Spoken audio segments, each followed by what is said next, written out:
On est parti pour une heure de sujets palpitants et passionnants à partager. Euh, c'est le deuxième live qu'on fait ensemble. Ouais. La première fois, on a parlé de spiritualité, de physique quantique. On a abordé plein de choses au niveau de la création, l'univers, enfin toutes sortes de choses, surtout par rapport aux recherches que tu fais et qui étaient vraiment des informations qui pouvaient vraiment permettre d'avoir un nouvel éclairage sur l'univers en soi.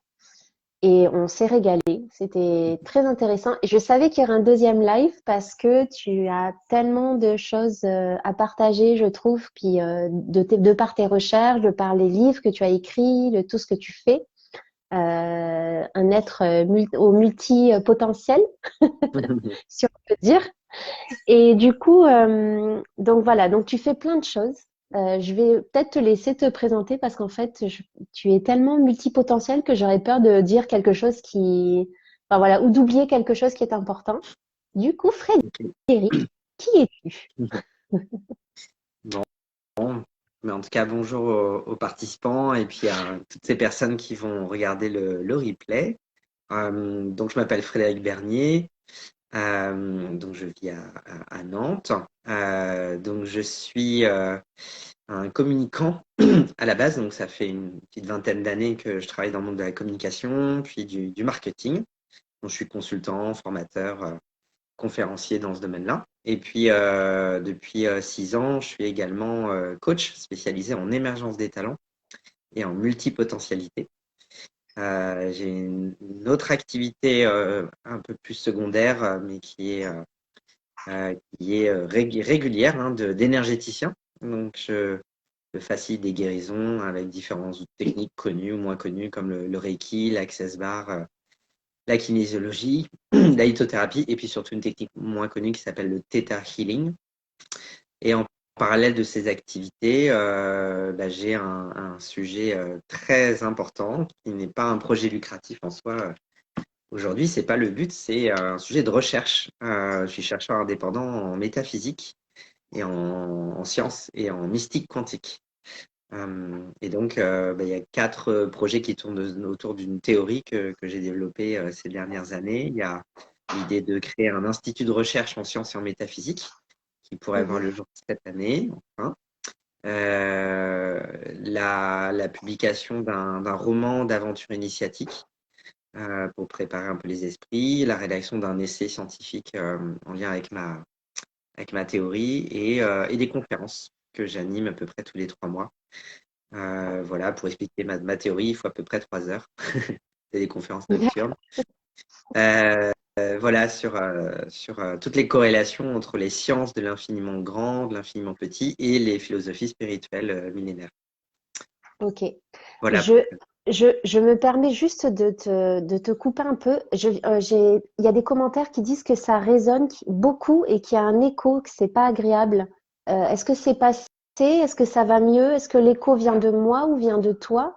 Est-ce qu'on peut nous dire? Parce que là, je vois qu'il y a une personne qui dit, oh là là, ça résonne beaucoup, l'écho est là, c'est difficile à suivre. Euh, Est-ce que le son va mieux? J'attends de voir si ça y est, c'est parfait. Ok. Bon, ça semble bon. Ça semble résolu. Ok. Bon, si jamais il y a d'autres soucis, n'hésitez pas à nous dire que ça soit audible. Ok, oui, donc, et notamment un livre que tu as écrit sur la multipotentialité. Oui, alors sur ce sujet de multipotentialité, oui, l'année dernière, j'ai publié les 4 tomes de cette série d'ouvrages sur la multipotentialité. Puis j'ai D'accord. publié la version intégrale l'été dernier, donc il y a 20 clés de succès pour les entrepreneurs multipotentiels. Et puis dans les 4 tomes, en fait, dans chaque tome, il y a 5 clés de succès et 10 témoignages d'entrepreneurs multipotentiels. Ok, Oui. super. Du coup, j'imagine que tu es déjà un multipotentiel, un haut potentiel. Je sais pas comment on dit. Alors, je suis HPI et je suis multipotentiel. Ouais. Les deux, c'est des sujets connexes, mais un petit peu Mm, différents. Donc, un sujet qui est assez vulgarisé maintenant, qui est la surdouance, ce qu'on appelle les HPI, les zèbres, les potentiels intellectuels. La mm. multipotentialité, c'est un sujet complémentaires. Donc, la plupart des entrepreneurs que j'ai interviewés m'ont paru collés à la surdouance. Je pense que c'est des personnes qui sont effectivement qui ont un QI supérieur à la moyenne, qui leur permet de développer des passions, des activités différentes. Donc oui, c'est des sujets qui sont connectés. Ouais. Bah, vu tout ce que tu fais et tout ce que tu arrives à faire, enfin, moi je me dis waouh, ça demande d'avoir plein de branches partout et d'être aware. Non, c'est fascinant. Et bien organisé surtout. Ouais, ouais, c'est clair. C'est surtout ça aussi la clé, je pense. Donc pour plonger dans le vif du sujet, donc on avait parlé, on va parler de la foi, de la science, la spiritualité, la mystique quantique. Enfin, on va un peu parler de tout ça. Mais je voulais d'abord ouvrir le sujet sur euh, il y a des personnes qui sont cartésiennes et qui croient qui ont, ben, pour moi, hein, elles ont quand même la foi, mais la foi en la science. Donc des choses qui sont mesurables, quantifiables, voilà, qui sont décortiquées, analysées, et qui sont mises en étude et en calcul. Et il y a une partie de la population qui a une foi. Alors on peut parler de religion, mais on peut parler aussi autre que la religion, parce il peut y avoir aussi des personnes qui sont athées mais qui ont la foi Oui. et qui croient en quelque chose qui est invisible à nos yeux, qui n'est pas mesurable, qui n'est pas calculable, qu'on ne peut pas palper, mesurer ou en tout cas appréhender avec notre cerveau. Et du coup, comment on arrive à faire le lien déjà? Comment on arrive à se relier à ces personnes-là et comment on arrive à trouver le lien entre la science et la foi? Alors, je sais quand on avait préparé ce petit live, on s'était dit que souvent les personnes qui se disent cartésiennes ne croient pas en Dieu. Et du coup, on se pose la question, d'accord, mais dans ce cas-là, qui a créé la vie? Il y a toujours cette histoire de l'œuf ou de la poule. Ouais. Donc, on aurait d'un côté une fausse dualité avec d'un côté les personnes qui seraient des scientifiques, donc qui seraient des profils qui seraient uniquement dans le raisonnement, la réflexion, la stratégie, le respect des règles, des normes, des protocoles, qui n'auraient aucune connexion spirituelle. Et puis en face, on aurait des personnes spirituelles, éveillées, qui seraient parfois, on dit même perchées, etc. Et ce serait deux populations qui ne dialoguent pas. En fait, la réalité, elle est plus joyeuse. Si on prend par exemple les pères de la mécanique quantique, de la physique quantique, il y a un siècle, on se rend compte que ce soit Einstein ou Heisenberg ou Schrödinger ou d'autres, ce sont des personnes qui se sont par exemple intéressées aux Védas, qui sont des textes sacrés de l'hindouisme, et qu'en plus ils ont échangé là-dessus, et que certaines équations mathématiques pour aller explorer l'infiniment petit, eh bien ces équations ont été inspirées de philosophies comme ça spirituelles, et donc ce sont ces allégories poétiques, métaphoriques de l'hindouisme qui ont notamment inspiré de grands physiciens pour poser les bases de la physique quantique il y a un siècle. Et ça, c'est un exemple parmi d'autres. Et puis si on remonte très loin en arrière, on sait que il y a des siècles, voire des millénaires, en tout cas de nombreux siècles, par exemple le métier d'astronome et le métier d'astrologue, c'était dispensé par les mêmes personnes. Donc, on a séparer les choses. Et il y a des scientifiques aujourd'hui, alors peut-être effectivement un peu plus en marge, comme Nassim Haramein ou autres, qui veulent réunifier en fait les sciences avec le monde de la mystique. Parce que ces deux univers racontent les mêmes choses, mais avec un vocabulaire, une approche différente, tantôt par le raisonnement mental et tantôt par peut-être la foi, peut-être par plus l'expérimentation subtile, invisible, et puis peut-être une exploration des textes religieux ou spirituels, et on se rend compte que tout ça converge. Mm. Oui, parce que quand tu parles d'astrologie et d'astronomie, enfin, ne serait-ce je pense que c'était au XVIIIe siècle, on enseignait l'astrologie à la fac. Donc c'était un cours à part entière, c'était une science qui était étudiée à la faculté. Donc déjà, on se dit que ouais, il y a eu une coupure à un moment donné. Je sais pas, j'ai pas trop en mémoire l'histoire par rapport à ça, mais je crois que c'était la religion qui a mis un terme à cet enseignement à la faculté pour bah, voilà, pour que les gens se redirigent plus vers la religion. Tout à fait. Ouais. Effectivement. Euh, j'ai, on va partir d'abord de ce qu'on avait parlé de qu'est-ce qui crée la vie en fait. Parce que quand on part d'un postulat de cartésien, si on regarde l'origine de l'univers, on l'explique avec le Big Bang. On l'explique avec une théorie de, voilà, il y a eu cette explosion, la chaleur, et puis après cette densité qui s'est créée, et puis la vie sur Terre est apparue, etc. Euh, mais comment un cartésien peut se dire, enfin, moi je sais que j'essaye de me dire cartésienne, et je me dis, mais ok, mais le Big Bang, il vient bien, il se passait quelque chose avant le Big Bang. Tu vois, enfin, je veux dire, il y avait quelque chose, il n'y avait pas rien. Et puis le rien, de toute façon, c'est pas ce que c'est. Le rien, il y a quelque chose dans le rien. Enfin, je veux dire, c'est. Du coup, comment aborder ce sujet-là, quoi?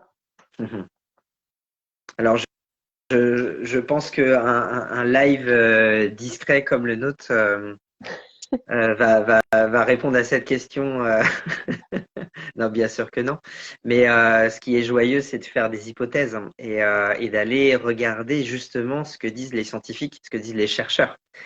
Euh, et moi, ce qui m'intéresse, c'est justement d'aller voir ce que dit la religion, ce que dit la spiritualité et en même temps ce que disent les scientifiques.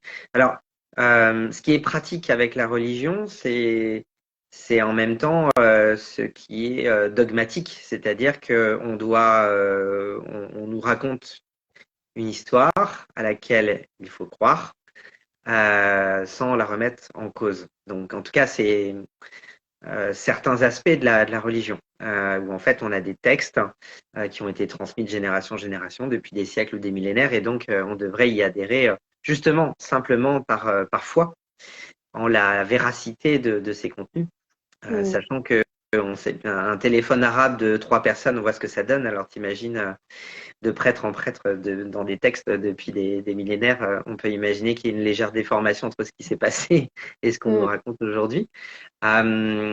Et les scientifiques, eux, explorent beaucoup d'hypothèses sur le sujet du Big Bang, par exemple. Ce qu'on sait, c'est que il y a dans les différentes théories des multivers, il y a des théories de multivers, hein, donc d'univers multiples, qui seraient parallèles, c'est-à-dire dans la même temporalité, on pourrait avoir plusieurs dimensions parallèles et donc plusieurs univers parallèles. Donc une même personne pourrait avoir des doubles quantiques, on pourrait dire, qui sont soit très similaires, soit très différents, dans une Comme une infinité. infinie de miroirs, en fait. C'est ça, comme une infinité de soi dupliquées comme ça à l'infini, avec des variations les plus farfelues possibles, comme les plus simplistes, en même temps, sur le même moment. Et donc, c'est en parallèle. Et puis, on a les théories plutôt de multivers séquencés. C'est-à-dire que là, cette fois, on va avoir des univers qui se suivent. Donc, on est séquencé dans le temps. Donc, dans la ligne du temps, avec la petite pointe de la flèche pour montrer vers la droite, vers le futur, comme dit Étienne Klein, qui a beaucoup, beaucoup écrit sur le temps. Eh bien, on a comme ça des univers qui se suivent. Et dans les théories en astrophysique, au-delà du fait que la communauté des astrophysiciens, depuis longtemps, s'accorde à dire que la théorie du Big Bang est la plus probable, on a récemment des théories complémentaires avec notamment cette idée de Big Bounce, qui serait de dire que le Big Bang, c'est effectivement à un moment donné, à partir de rien, dans l'infiniment grand, en fait, il y a eu une concentration en fait, d'énergie, il y a eu une explosion avec une dilatation de l'univers. Et donc, tout est né comme ça, dans un nombre d'années, de milliards et de milliards d'années, etc., etc. Et le Big Bang, ce serait l'idée qu'à un moment donné, il pourrait y avoir une constriction de l'univers. À un moment donné, il y a une dilatation qui s'accélère, mais à un moment donné, il y aurait potentiellement une concentration de tout l'univers dans un point unique, infiniment petit, pour que l'univers s'achève et dans une temporalité qu'on ignore, soit instantanément, soit plus tard, et bien à nouveau un Big Bang qui apparaît. Donc c'est ce qu'on appelle le phénomène de Big Crunch, je crois, où effectivement on aurait une succession de Big Bang, Big Bounce qui s'enchaîneraient. Et la question demeure, c'est si cette théorie est vraie. On revient toujours sur la même question. Quand a eu lieu le premier Big Bang? Donc c'est une pirouette qui ne résout pas la problématique. Voilà. Donc moi, pour conclure sur cette introduction là-dessus, on parle parfois de l'alpha et de l'oméga,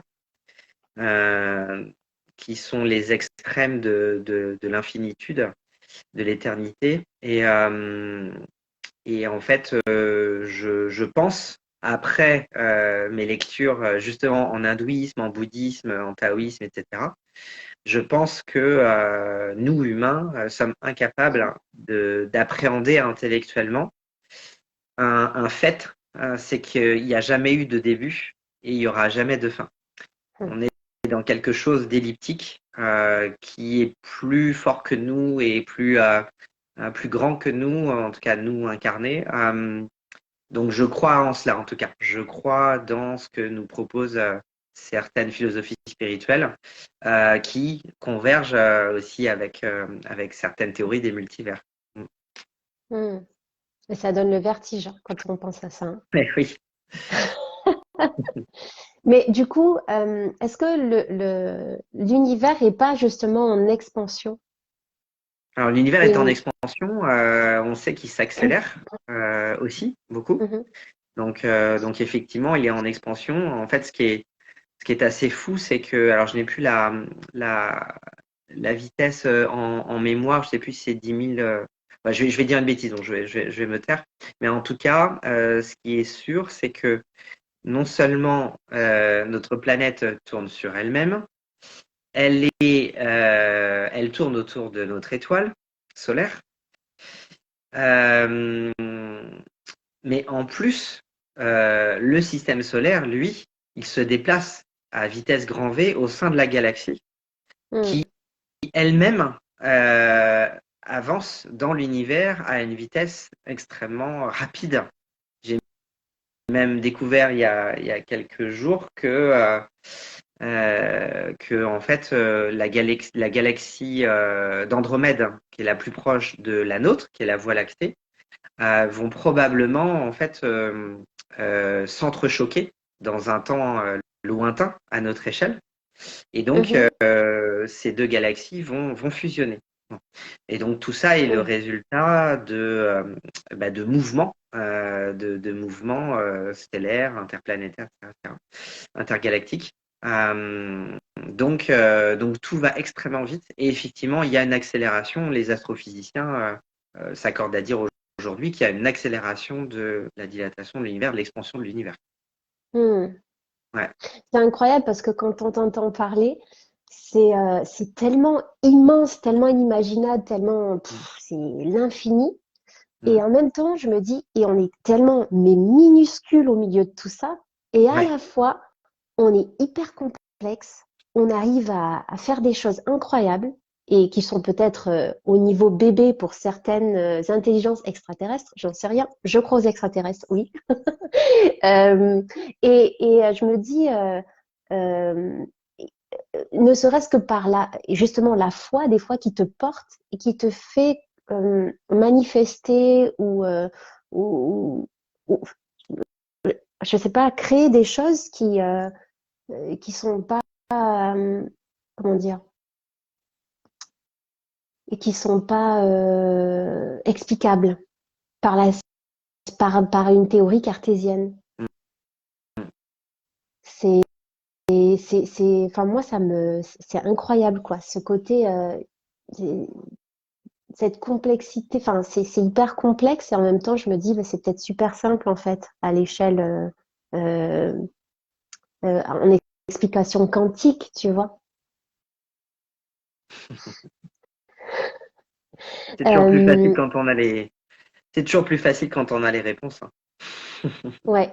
Ah, d'ailleurs, justement, c'est bien que tu amènes ce sujet-là. Je voulais juste te dire aux personnes qui vont nous regarder qu'on n'est pas là pour parler de qui a la vérité, qu'on prône la vérité, qu'on a, voilà.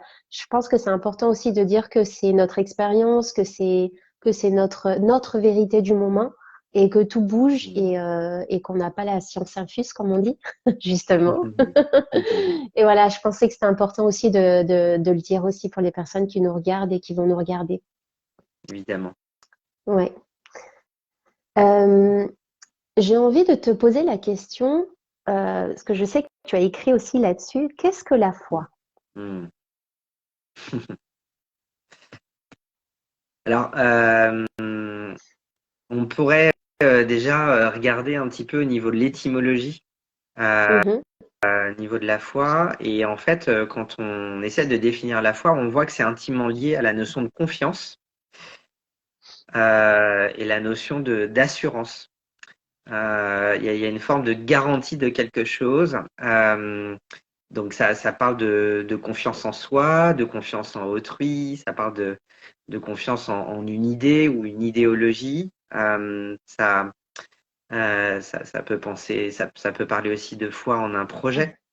Euh, il y a des personnes qui disent aussi parfois savoir sans voir pour mm, faire le petit clin d'œil à saint Thomas, qui, voilà, dans la religion chrétienne, on dit, saint Thomas disait, je ne crois que ce que je vois. Euh, mm, et c'était d'ailleurs pour l'anecdote assez intéressant parce que en fait, je me suis rendu compte que les personnes qui avaient la plus grande foi étaient les personnes les plus sceptiques.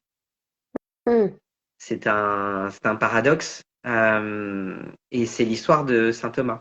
Parce que si on y croit, hein, dans le récit biblique et dans le récit voilà, de l'histoire du Christ, il y a ce phénomène de résurrection après la passion, etc. Donc il est ouais, dans un tombeau, puis à un moment donné, voilà, il est ouvert, on trouve le linceul, le linge, voilà, taché de son sang, etc. Puis il n'y a plus rien dedans.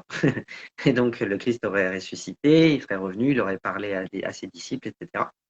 Et quand il est revenu, en fait, Thomas n'était pas là. Il était ailleurs. Et quand il est revenu, bah, ses amis lui ont dit Jésus, Jésus est de retour, il a ressuscité, donc il a cru que c'était des balivernes. Il était extrêmement sceptique et il a soi-disant voilà, crié, hurlé voilà, que c'était n'importe quoi, qu'on le prenait pour un imbécile, qu'il n'y croyait pas une seconde, etc. etc. mm, Et paraît-il que quand il a vu Jésus arriver, en fait, bah, qu'il se serait mis à genoux et il aurait dit Ok, bah, je te vois, donc je crois. Et là, du coup, c'est devenu un homme qui a été un des disciples les plus fidèles avec une croyance et une foi la plus intense. Donc, Mm. j'aime bien cette histoire. Et il y a la notion aussi d'accomplissement. Il y a une quête d'accomplissement dans la foi. Les personnes qui ont foi, elles ont foi en quelqu'un ou elles ont foi en quelque chose. Elles Mhm. ont foi en une idée, en un projet, en la réalisation de quelque chose. Donc, il y a une notion d'accomplissement. Les personnes qui ont foi, il n'y a pas de gratuité. On n'est pas dans une… en tout cas, pour moi, la foi profonde et la foi vraiment humaniste, décorrélée de dogmes religieux, parce que la foi peut être complètement laïque, eh bien, elle est associée à une quête d'accomplissement. Et cette foi, eh bien, elle passe aussi par de l'autosuggestion. Elle passe aussi par la psychologie positive, elle passe par des notions qui sont assez contemporaines. Et finalement, avoir foi en soi, c'est prédire de façon absolue que on va atteindre la situation espérée, qu'on va atteindre, qu'on va réussir un projet, qu'on va atteindre un objectif. Donc c'est un pari sur l'avenir, mais comme disait Morpheus dans Matrix à son disciple Neo, il disait on n'est pas le meilleur quand on y croit, on est le meilleur quand on le sait. Mm. Oh, c'est beau ça. Et ça, c'est évidemment que ça peut être lu comme un manque d'humilité, comme un ego trop important. Et en même temps, ça peut être aussi interprété comme un signe de foi. Et à force de parler au présent, on sait en neurosciences que notre cerveau ne connaît que le présent. Donc quand on lui parle au passé ou au futur, tout pour lui, c'est du présent. Mm. Et les émotions suivent derrière. Donc quand on se projette devant ou qu'on se souvient de derrière, eh bien le cerveau pour lui, voilà, on vit des émotions maintenant sur des choses qui ont eu lieu ou des choses qui pourraient se passer. Ouais. D'ailleurs, il y a une phrase que j'aime bien de Mark Twain qui a écrit sur le succès qui disait j'ai connu bien des difficultés, mais la plupart d'entre elles ne se sont jamais produites. Parce que, Ouais. à l'inverse de la foi, il y a Mm.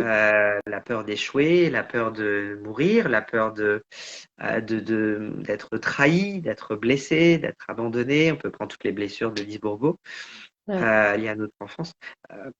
Donc, la peur peut nous faire entrer dans une mécanique assez sombre où la foi ne peut pas émerger en fait. Euh, et donc la foi, c'est aussi bien sûr un sujet empreint de religion.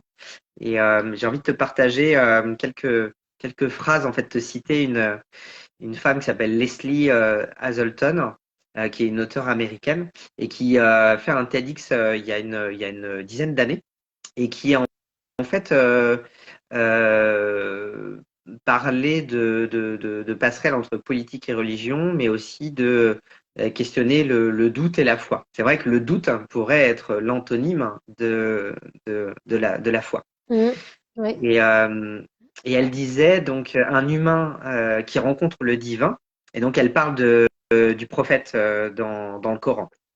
Donc là, en religion musulmane, donc elle parle du prophète, on dit voilà, un humain qui rencontre le divin, comme l'a fait Mahomet, selon les musulmans, pour un rationaliste, on pourrait dire un scientifique ou autre, ce n'est pas un fait concret, mais c'est une fiction qu'on prend pour une réalité. Et en examinant les premiers récits que nous avons de cette nuit-là, elle dit ce qui m'a frappé est ce qui est arrivé, c'est ce qui n'est pas arrivé. Donc Mahomet n'est pas redescendu de la montagne en flottant comme s'il marchait dans les airs. Il n'était pas rayonnant de lumière et de joie. Pas d'aura dorée autour de lui, pas de sentiment d'un rôle absolu et prédestiné comme messager de Dieu.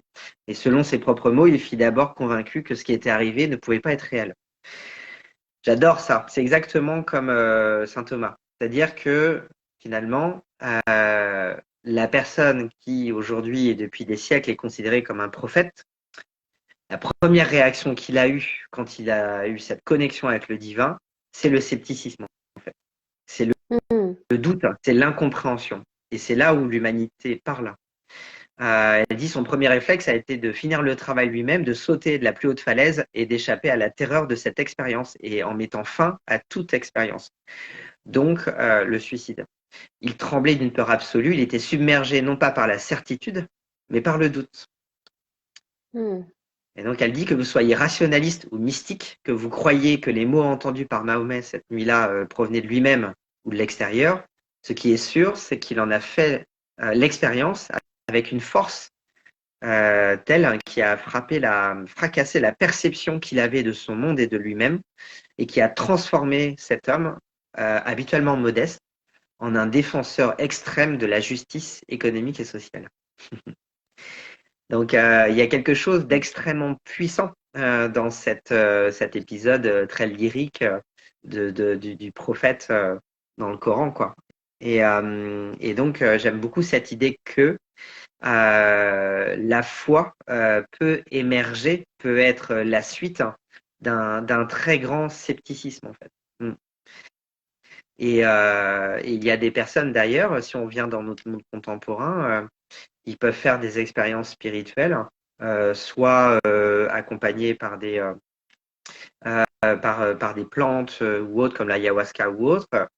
Quand c'est mal accompagné ou mal préparé, il y a des personnes qui en fait, ne reviennent pas complètement, qui sont, on Mhm. va dire, perchées, etc., qui vont faire des décompensations.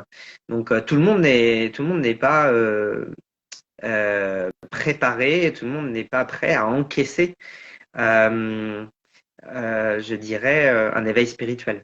Il y a des Mhm. personnes qui restent un peu KO et aujourd'hui, ces personnes-là, on va aller les accompagner, les soigner, les traiter aussi sur le plan médical, etc.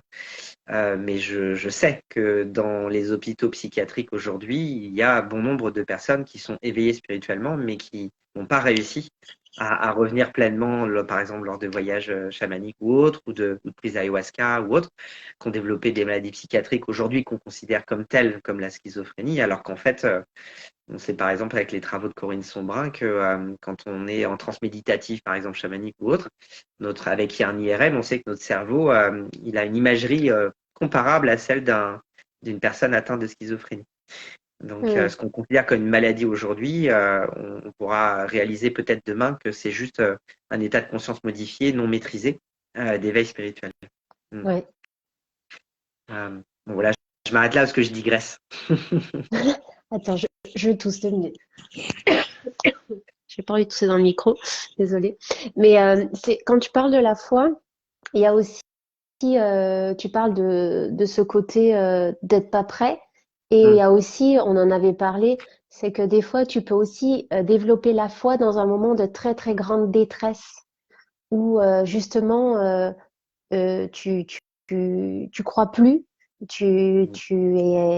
t'as juste plus envie de vivre ou tu es dans un désespoir total, dans une très, très, très grande souffrance. Et des fois, c'est dans des moments de détresse comme ça intense où il y a quelque chose qui se passe à l'intérieur de toi, un craquement. Enfin, moi, j'aime bien cette image-là, on en avait parlé, mais cette image de cette armure qu'il y a autour de notre cœur. Et en fait, quand tu vis un désespoir, une détresse très très forte, au bout d'un moment, tu lâches prise, tu lâches tout, et il y a comme ça craque et ça s'ouvre. Et enfin, la lumière peut jaillir. Et moi, parce que j'ai expérimenté cette expérience, je sais pas comment on peut l'appeler, mais de grâce, où, Mm. Oui. où au moment où je lâche tout, j'ai plus envie de vivre, ou je veux mourir, ou que voilà, ça suffit, Mm. je suis dans. En fait, c'est que tu lâches tout, tu lâches l'ego, tu lâches toute ton expérience, tu t'ouvres en fait. Au lieu d'être dans le renfermement, quand tu es dans un désespoir total, et que, je dis pas que c'est là où il faut aller, hein. Je dis, moi, c'est comme ça que je l'ai vécu. En fait, tu t'ouvres. Le cœur, il craque, il s'ouvre. L'armure, en tout cas, autour du cœur. Et, Et tu peux vivre des expériences très, très fortes de connexion avec quelque chose qui te remplit et où tu sens que tu fais partie d'un tout, où il y a un amour incroyable. C'est difficile à décrire avec des mots parce que ça nous dépasse. Et là, c'est le mental qui veut mettre des mots. Donc, c'est difficile. Mais en tout cas, oui, des fois, il y a la foi qui arrive dans des moments comme ça. Tout à fait. Oui. On se le disait effectivement l'autre jour quand on préparait cette émission. La question est effectivement, est-ce que la foi arrive quand on a un grand espoir ou Mm, quand on a un grand désespoir? Ou ouais, autrement dit, est-ce que le désespoir, paradoxalement, crée-t-il la foi? Et aussi. Ouais. effectivement, on se disait que oui, c'est vrai dans les deux cas. Et je me souviens je te partageais d'un soin énergétique dans ma pratique d'énergéticien, donc avec le Theta Healing notamment. J'ai pu contribuer, faciliter, contribuer à la guérison de maladies lourdes et notamment des cancers. Et notamment un monsieur qui était vraiment en stade terminal et on lui a annoncé un diagnostic de 3 mois à vivre. Voilà, c'était bientôt la fin, quoi. Mm, Et, et en fait, il y avait une forme de désespoir. Et c'est vrai que sa fille avait entendu parler de moi, de ma pratique, etc. Et donc, j'ai rencontré ce monsieur. On a fait un soin en duo avec Aurore, une amie, avait expérimenté. On mm. a associé le Theta-Healing à une autre technique et avec les suites numériques de Grégory Garbovoy et l'Human Process. Et puis, et en fait, en une séance, donc le monsieur était complètement, voilà, désespéré et il disait, j'ai envie de vivre, hein, j'ai vraiment envie de vivre. Donc voilà, il était sceptique, Mm. il était désespéré, euh, il n'avait pas envie de mourir. Euh, et en même temps, il était sceptique et en même temps, il est quand même venu chez un énergéticien, chez quelque chose qui lui était relativement inconnu. Et au fond du désespoir, elle a dit voilà, je suis ouvert. Et on a fait le soin. Et dans les 15 jours qui ont suivi, les métastases qu'il avait sur la poitrine et dans le dos ont totalement disparu. Et suite à un deuxième soin, il a fait un IRM 15 jours plus tard et la grande majorité des tumeurs qu'il avait au cerveau ont disparu aussi. Mm. Donc le Ouais. diagnostic a changé. J'ai eu un autre cas en fin d'année Ouais. là d'une dame avait des brûlures au visage très élevées, qui avait des problèmes dermatologiques et avec des effets secondaires sur des traitements, etc. Et elle a été brûlée, brûlée, brûlée, donc elle a été complètement dévisagée. Euh, et donc elle exigeait presque de faire un soin avec moi. Voilà, elle commandait le soin, et elle commandait la guérison, et elle était vraiment désespérée parce que rien n'y faisait en allopathie, etc. Donc bon, elle venait avec quelque part une forme de désespoir sur la médecine Ouais. traditionnelle et une forme de foi en sa propre guérison. Et Mm. les personnes que j'accompagne d'ailleurs en Theta Healing, je les appelle pas des patients parce que je ne suis pas médecin, donc ce ne sont pas des patients. J'aime pas parler de clients parce que la notion de client, on parle de commerce, etc.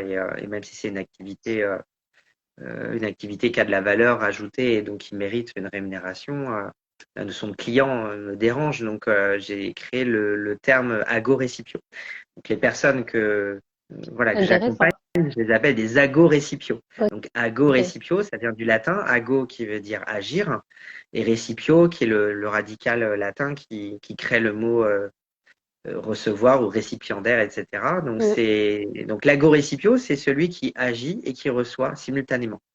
Mm. Et donc j'ai un petit mantra et je demande aux personnes de dire le mantra et de me dire que effectivement elles ont foi en leur guérison et elles sont actrices de leur guérison et elles ont foi dans la vertu du soin. Moi, je suis Mm. persuadé que dans les soins énergétiques, hein, il y a une dimension placebo et psychosomatique qui est évidente. Et c'est pas un problème, quoi. Et c'est comme quand on dit, ou autrement, ou à l'inverse, on peut dire, oh là, c'est magique, voilà, la personne a guéri du cancer. Ben, si on a envie de croire que c'est magique, ben, c'est magique, il n'y a pas de souci. C'est Ouais. quoi la magie? Voilà, C'est c'est quoi ça. la magie? Mm.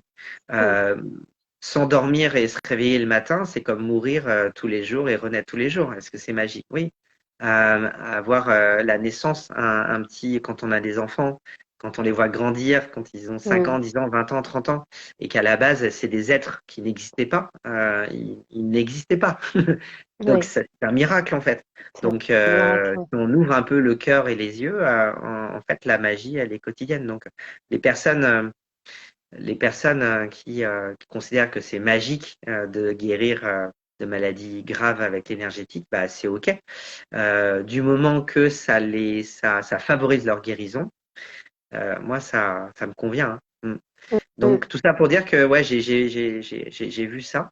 Et en même temps, je peux te partager un autre cas où là, bah, j'ai pas eu de réponse, mais c'était, je me disais, waouh, au début, je pensais que c'était soit un piège, une moquerie. Mais suite à mes conférences sur la mystique quantique, où je partage ma théorie sur le voyage spatio-temporel multivers par saut quantique intégral, où Waouh! j'explique que bah, ça parle de multivers, ça parle de blocs Ouais. espace-temps d'Einstein, ça parle de rétrocausalité, et ça parle de mécanique quantique. Et donc tout ça, Mm. voilà. Donc c'est la conf de 3 heures que je fais tous les 3 mois. Et en fait, euh, l'idée, c'est qu'à terme, il y ait la création d'une technologie énergétique pour vous justement pouvoir se déplacer dans l'espace-temps, dans des dimensions parallèles, mais vraiment consciemment et corporellement. Voilà. Et pas Mm. seulement ce qu'on sait déjà et ce qui est prouvé. Téléportation. Voilà. Oui, une forme de téléportation, tout à fait. Oui, Aujourd'hui, on sait d'accord. qu'il y a des milliers de témoignages à travers les expériences de mort imminente, les sorties de corps, les voyages astraux, les Mm. transméditatives, les voyages chamaniques. On a des milliers de témoignages depuis des décennies. On sait aujourd'hui qu'on peut voyager dans l'espace-temps, dans d'autres dimensions, mais c'est l'âme et la conscience qui se déplacent. Voilà, c'est pas le corps. Donc je parlais de ça, etc. Et j'ai reçu un message privé d'une dame qui me dit bonjour avec un ton très sérieux. Il dit voilà, notre fils Thomas est décédé il y a quelques années d'un accident de voiture. Il a été fauché par une voiture et on cherche, on refuse son départ et on cherche toutes les solutions possibles pour le faire revenir. Waouh. Et donc, la question était très claire, c'est quand est-ce que la technologie dont vous parlez, on y croit? Quand est-ce qu'elle existera? Mm. Et quand est-ce qu'on pourra l'utiliser pour faire revenir notre fils? Donc, tu comprends bien pourquoi j'ai cru soit à un canular, soit à un piège, Oui, soit, oui. voilà. Et je suis, donc j'ai demandé à la personne, voilà, j'ai posé des questions pour voir si c'était, voilà, quelle était la véracité. La personne m'a contacté sur un autre canal, elle m'a envoyé une coupure de presse, euh, effectivement, de l'accident, etc. Et c'est pas un canular. J'ai mis un mois pour lui répondre. Je comprends. Je sais pas Euh, si j'aurais répondu, moi. j'ai mis un mois pour lui répondre et j'ai senti euh,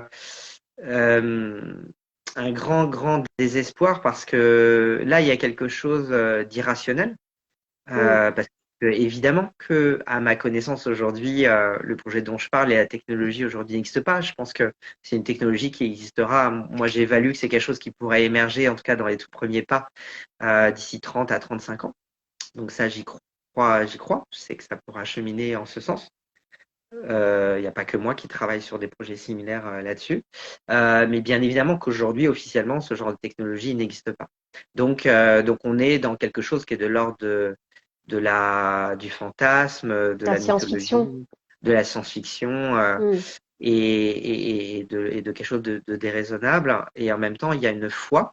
Et en même temps, c'est une personne qui a beaucoup apprécié voilà, ma conférence, etc.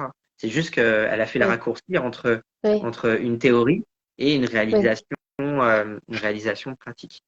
oui. Donc moi, je dis bien en conférence que la question, c'est pas est-ce qu'on est capable de voyager dans l'espace-temps. La question n'est pas là. La question, c'est quand est-ce qu'on le fera. Parce que Mm. d'un point de vue purement scientifique, c'est juste une histoire de quantité d'énergie et de maîtrise de l'énergie. Demain, quand on aura une technologie énergétique qui permettra de déployer de l'énergie, d'avoir un moteur à énergie infinie comme le projeté Tesla ou d'autres, et on pourra avoir une énergie incommensurable, on pourra voyager dans l'espace-temps, c'est mécanique en fait. Donc, il n'y a pas de souci. Par contre, c'est quand est-ce qu'on va réussir à développer cette technologie?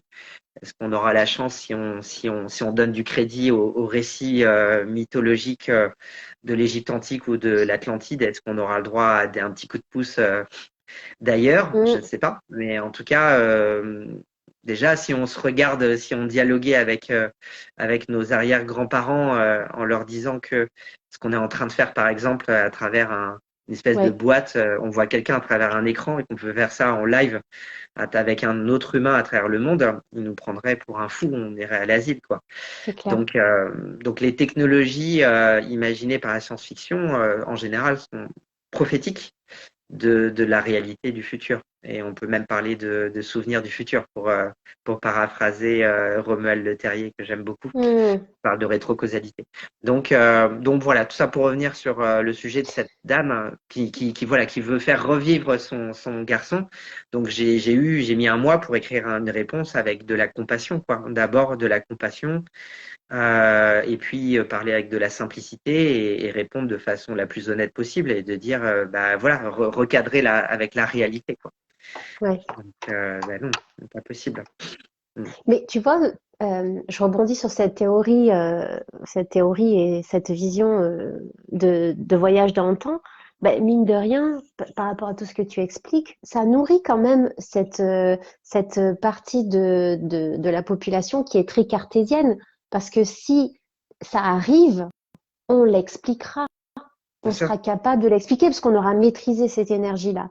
oui, Donc j'en reviens encore à ce côté de se dire que en fait on avance, on, on, on évolue, on a plein de technologies qui arrivent, des nouvelles technologies avec lesquelles on utilisera, qui seront sûrement basées sur l'énergie. Ça c'est quasiment sûr, des choses qui, voilà, des microparticules. Enfin je sais pas, voilà, je suis pas scientifique pour le dire, mais et du coup je me dis mais comment garder la foi quand en fait tu regardes et tu te dis mais tout est explicable à chaque fois. Tu vois, enfin, il y a un côté en moi qui se dit, ok, mais si à chaque fois on peut expliquer, si on va pouvoir expliquer et créer des voyages dans le temps, des voyages de lieu ou de la téléportation, etc., ben, je me dis, comment garder la foi? Tu vois ce que je me dis, en fait, il y aura toujours des cartésiens. Mhm. Parce qu'en fait, il y aura toujours de l'explication. Parce que plus on évolue, plus c'est parce qu'on développe cette intelligence et tu vois, ce côté. Mais en fait, c'est pour ça que je parlais de fausse dualité. Mm, Je fais partie de ces personnes qui veulent incarner une passerelle entre les deux mondes. Comme je le disais, l'exemple des pères de la mécanique quantique, de la physique quantique, qui finalement s'inspiraient de philosophie hindouiste, des textes sacrés, des Védas, pour alimenter les expériences de pensée, les réflexions et aboutir à des équations qui sont devenues des références, voilà, et mm, avec avec des constantes comme la constante de Planck par exemple, etc. Euh, et quand moi j'ai exploré l'hindouisme, les Védas, je me suis rendu compte qu'il y avait des parallèles très forts avec l'alchimie et avec les textes qu'on peut aller, voilà, si on gratte, on fouille sur Internet, on peut trouver des informations intéressantes, on peut recroiser des sources sur cet homme qui se serait appelé donc Hermès Trismégiste, Trismégiste, qui serait le père de la psychologie, de l'astrophie, alors, père de la psychologie, de l'astrologie et de l'alchimie, et mhm, qui aurait vécu en Égypte antique. Et donc, il avait instauré, un peu comme les 10 commandements dans l'autre religion, c'est des textes, en fait, des notions, des préceptes, en fait. Donc, il y avait 7 grands préceptes principes qui depuis ont été qualifiés d'hermétiques par rapport à son nom. On parle de 7 principes hermétiques et qui sont utilisés par les alchimistes au fil des siècles pour transmettre leurs enseignements dans le secret à travers le langage des oiseaux, le langage poétique et imagé. Et ces 7 principes hermétiques, on les retrouve d'une autre façon dans les Védas en hindouisme.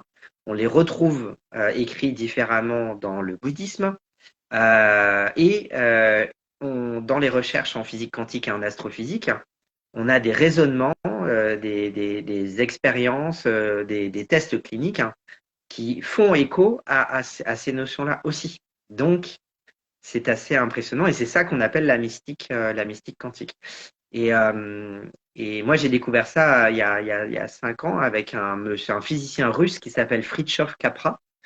Fritjof Capra, qui est un physicien russe qui est reconnu en Russie, donc, et qui a écrit une quinzaine d'ouvrages. Et son premier ouvrage, il l'a écrit il y a 50 ans et ça s'appelle Le Tao de la physique. Et dans ce livre, je suis tombé de ma chaise parce qu'il écrit noir sur blanc, en synthèse, tout ce que j'avais imaginé, toutes les hypothèses que je faisais dans ces corrélations. Il pose les bases de la mystique quantique. Donc, il explique toutes les passerelles entre la physique quantique, l'astrophysique et la spiritualité. Il y a d'autres exemples aussi par exemple, dans la religion juive, en fait, avec la Torah, on a un monsieur qui s'appelle Rav Yitzhak Ginsburg, Ouais, sacré nom, ça. qui a créé un institut, et son institut, en fait, il s'appelle l'Institut interdisciplinaire avancé de la Torah, l'art et la science. Donc, c'est quelqu'un qui raconte, qui décrit en fait la Kabbale.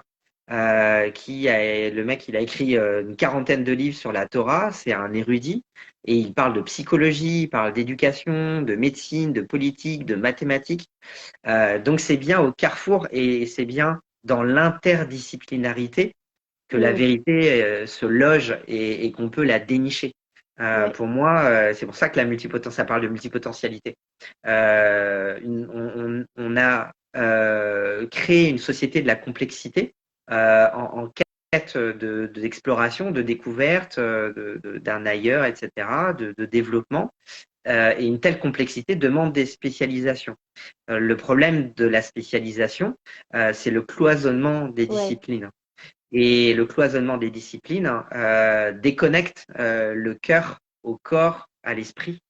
Et donc, il y a des tentatives de réunification de tout ça, comme Nassim Haramein avec son laboratoire Taurus, notamment depuis 35 ans, qui est décrié parce qu'il est un peu en marge des autres scientifiques. Mais on a des gens aussi qui se questionnent sur la physique de la conscience, de l'âme, essayer de définir ce que c'est que l'âme. Quand on est chercheur au CNRS, c'est ce que fait Philippe Guillemant depuis de nombreuses années. C'est quelqu'un qui travaille sur l'intelligence artificielle et les réseaux de neurones. Il a eu un prix Cristal pour ça, honorifique. Et en même temps, c'est un homme qui a une approche métaphysique et cosmologique très intéressante. Donc, c'est bien la convergence des sciences et de la spiritualité qui nous rapproche de la vérité. En tout cas, on peut constater qu'il y a de nombreuses convergences. Les deux se nourrissent l'un de l'autre Ouais. pour trouver Oui. des réponses, quoi. Tout à fait. Ouais. D'ailleurs, on connaît le poids de l'âme. 21 grammes. Tu parlais de l'âme. Ça vient d'où, ça? Je sais pas, mais il y a une étude là-dessus que l'âme pèse 21 grammes. Après, faudrait que je pousse parce que je suis pas assez. C'est comme dans les bouteilles de vin, c'est la part des anges. C'est ça. Mais tu vois, quand on parle de tout ça, c'est absolument fascinant. Et tu vois, je me dis, ne serait-ce que l'imagination, notre imagination en tant qu'humain, comment on pourrait imaginer quelque chose qui n'existe pas? Comment on peut concevoir que vient dans notre esprit, dans notre imagination, quelque chose qui n'existe pas? Enfin, tu vois ce que je veux dire? Je me dis, des fois, juste de se dire qu'on a une imagination qui est très, très, très fertile, qui est florissante, qui pense à des choses qui sont incroyables. Comment on pourrait créer ça? Enfin, je veux dire, si ça n'existait pas, on pourrait pas l'imaginer. Ça, c'est intéressant parce qu'on a des personnes d'un côté qui, dans le monde scientifique, quand on parle de recherche de vie extraterrestre, Mhm. parler d'extraterrestres, ça peut paraître farfelu, alors qu'en fait, c'est un sujet de recherche extrêmement poussé. Il y a un Oui. institut aux États-Unis avec des champs de paraboles qui sont en quête de signaux radio de vie extraterrestre depuis des décennies. Mhm. Je crois que c'est le SETI. Et donc, ces scientifiques-là, très souvent, se disent, hein, et c'est le discours qu'on entend des astrophysiciens, c'est-à-dire, et notamment des planétologues, c'est pour qu'il y ait de la vie, il faut qu'il y ait du carbone. Pour qu'il y ait de la vie, il faut qu'il y ait de l'eau. Pour qu'il y ait de la vie, il faut qu'il y ait de l'oxygène et de l'hydrogène.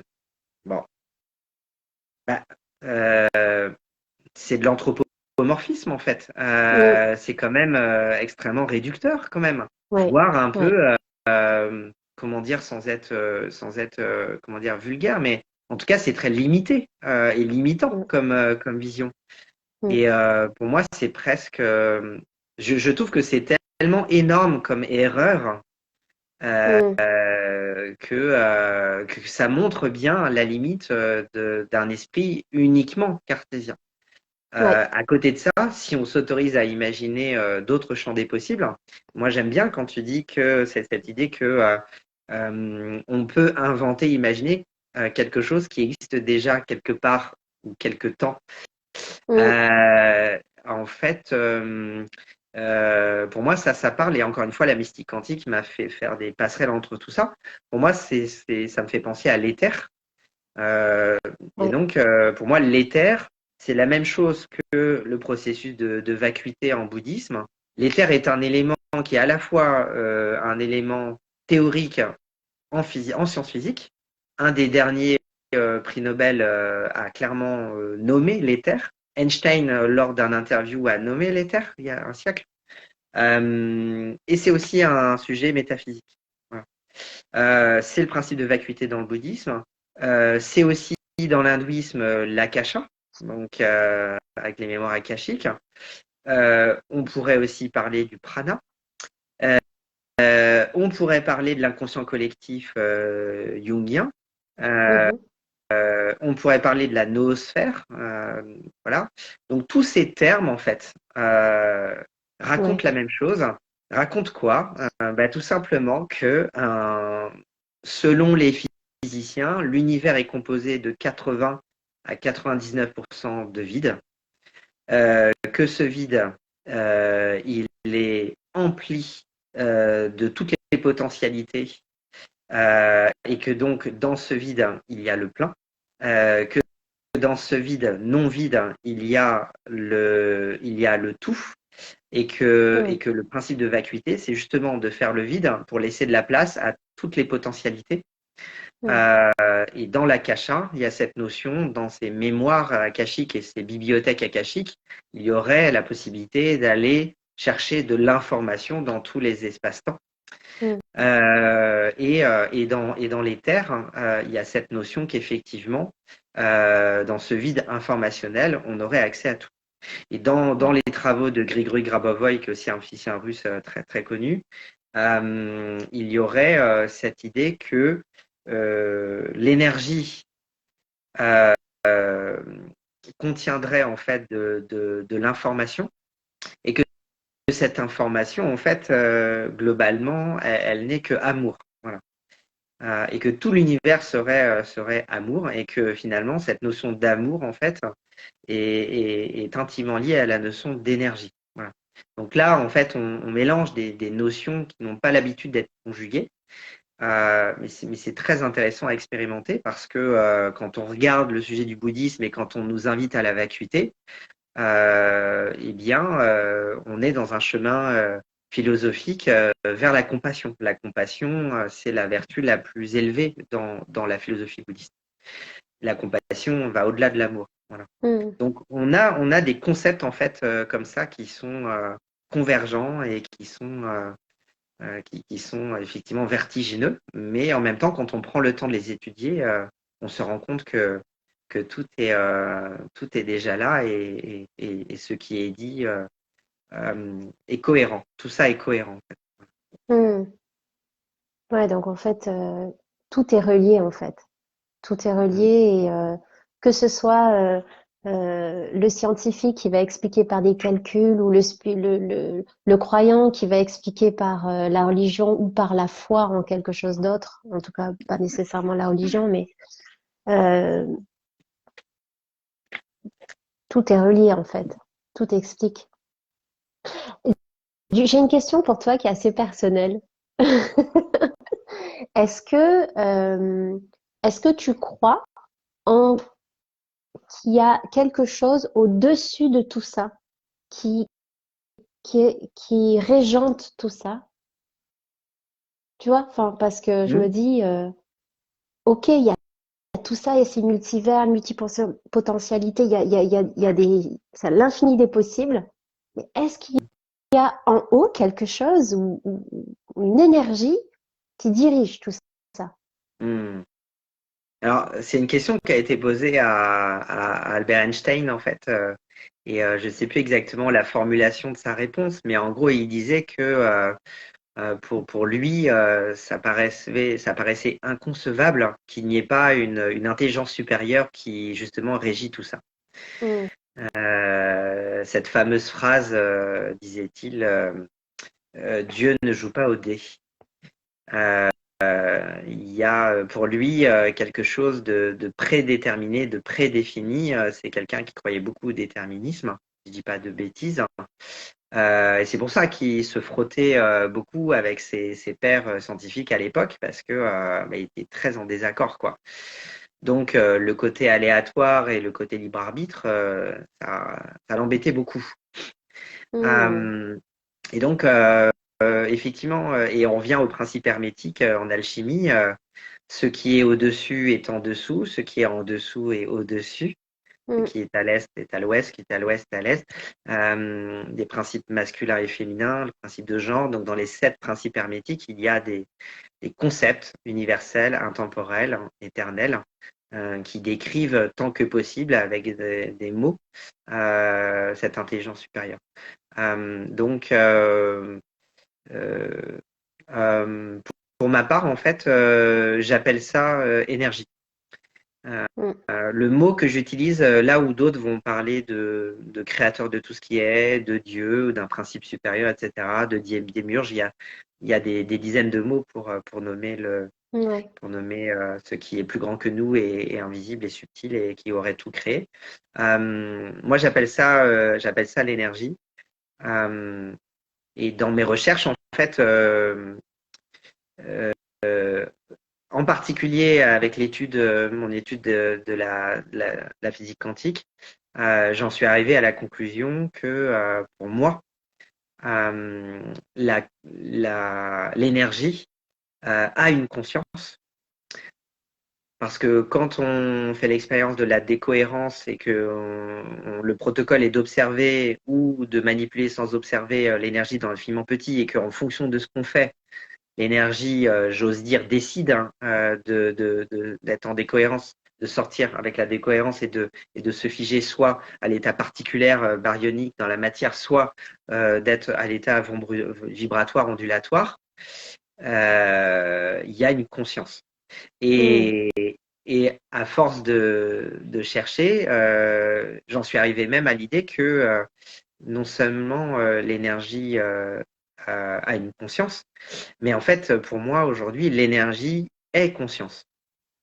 mm, C'est-à-dire que la conscience est énergie et l'énergie est conscience. Le fait de poser ça, ça peut se traduire en équation et ça peut nous permettre d'intégrer dans les équations mathématiques une nouvelle constante, qui est la conscience. qui est la Qui est la conscience, ouais.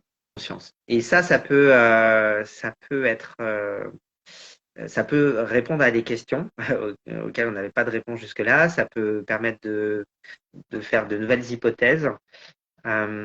Donc voilà. Donc moi, je crois réellement que voilà, que la conscience et l'énergie sont la même chose et que c'est pas si étonnant que ça qu'on soit assez nombreux à, à ressentir avec trouble parfois dans notre vie, de se sentir très étriqué dans ce corps-là, de se regarder dans le miroir et de pas se reconnaître ou de pas.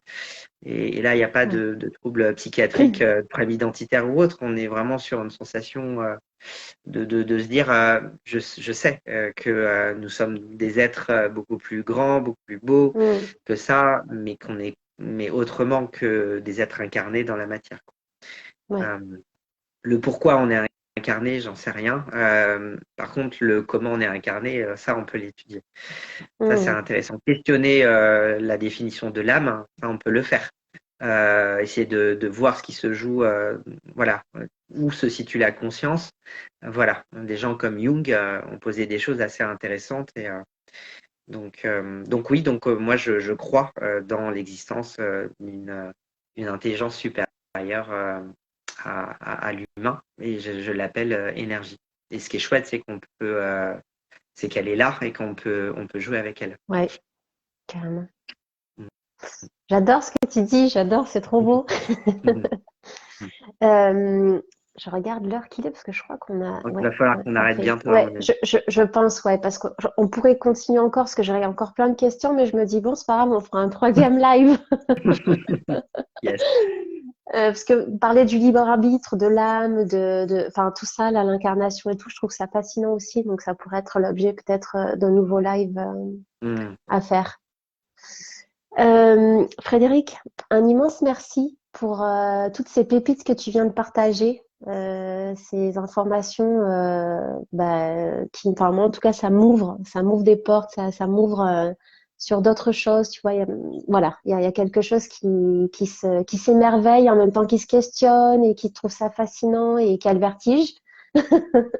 Donc, merci beaucoup pour tous ces partages. C'était super Avec grand plaisir. chouette. Il y a eu pas mal de gens qui se sont connectés. Il n'y a pas eu de questions finalement. Il y a eu quelques commentaires, mais il n'y a pas eu de questions. Mm. Donc en même temps, on n'a pas ouvert aux questions, mais bon, si jamais il y a des gens qui ont des questions, ils peuvent te contacter. Oui. Ton compte Facebook, c'est Frédéric Bernier, coach, je sais plus, non? Non, mais sur Facebook, j'ai mon profil avec mon patronyme et puis sinon j'ai ma page aussi, donc voilà. D'accord. Mm.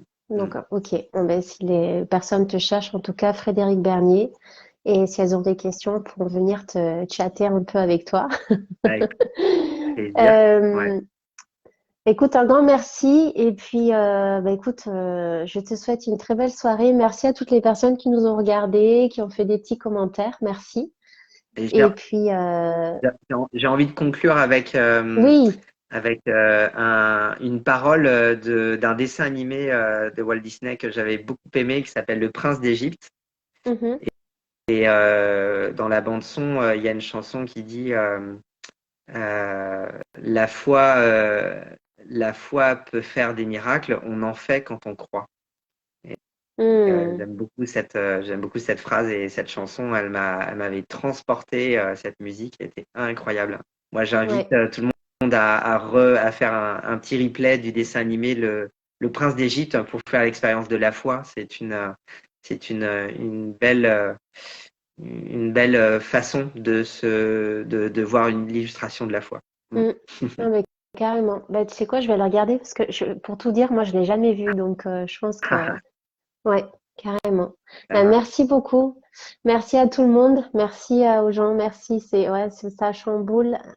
Je vois pas très bien. Ça Ça chamboule pas mal. chamboule pas Au mal. courant. Oui, Plein on de voit choses. pas trop, mais et ouvre sur plein de choses. Ok, Mm. super. Bon, ben super. Merci beaucoup. À très bientôt tout le monde. À très bientôt Frédéric. Et je te souhaite une belle nuit étoilée et plein de voyages spatio-temporels à tout le monde. Ça marche. Ciao. Ciao, à bientôt.